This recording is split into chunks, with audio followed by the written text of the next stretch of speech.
Although employee burnout is experienced at the individual level, and there are tactics individuals can employ to help themselves, it shouldn't be up to the individual employee to conquer burnout alone. You see, burnout is a larger issue that also requires solutions at the company's leadership and management level. So as a leader or people manager, what can you do to help your team avoid burnout? First, we need to understand the factors that cause mental stress at work, which when unchecked over the long term can lead to burnout.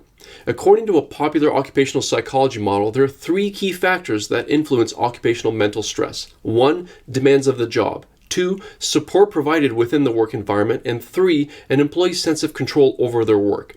The scenario most conducive to burnout consists of high job demands combined with diminished resources of support, as well as a loss in the sense of personal control, essentially the world in which we've all been living since early 2020.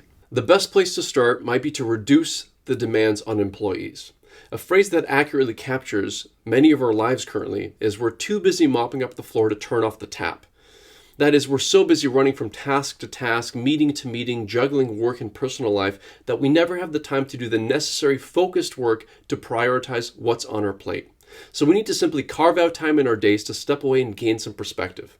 So this can range from blocking off certain times of the day when meetings are forbidden, such as during lunch hours, or blocking meetings that occur beyond regular business hours. You can even block certain days to be meeting-free days. Next would be giving employees extra time off. Some companies are doing Friday afternoons off, what many call summer hours. Some are adding an extra day to every long weekend. So a 3-day long weekend becomes a 4-day long weekend. And on the extreme end of things, you could follow LinkedIn as an example and shut down the entire company for a week. Admittedly, some of these strategies may only be viable if enacted by the most senior levels of an organization. But if you're a frontline or mid-level manager, what can you do to help your team? Well, here's a simple idea I've employed with my team: a do-nothing event. You set up an all-important, all-hands-on-deck meeting with your team for a few hours on a random day, preferably in the afternoon. Right before the meeting or during the first few minutes of the meeting, you announce to the team that this is a do-nothing event.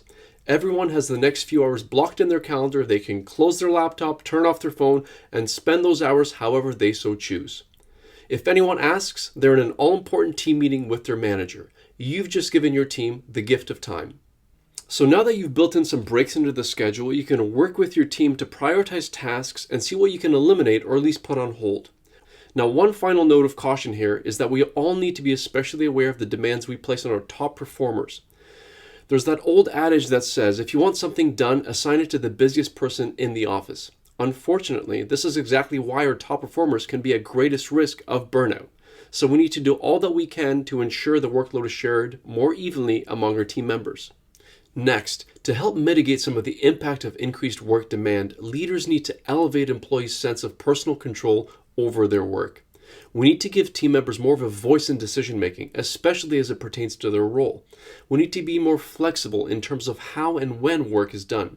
The Do Nothing event is actually a great example of giving your teams more autonomy. They get to decide how to recharge their batteries, rather than joining a yoga class that you've scheduled into their calendar.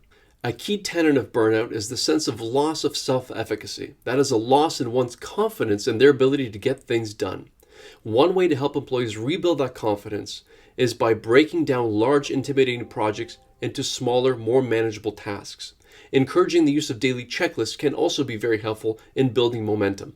And finally, how can we provide more support to our people during this time?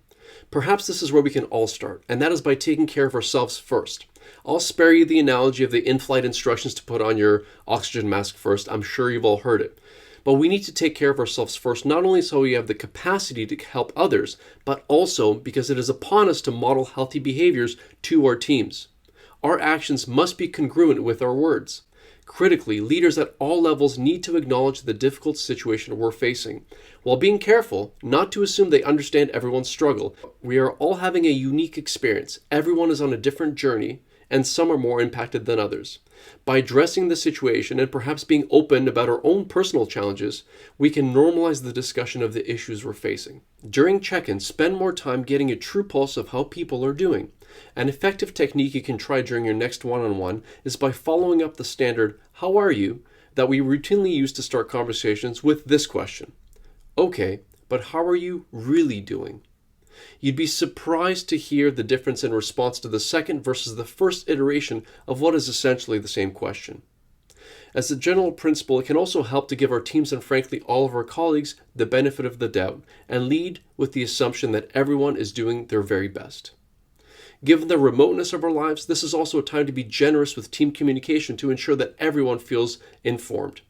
Err on the side of over-communicating rather than under-communicating.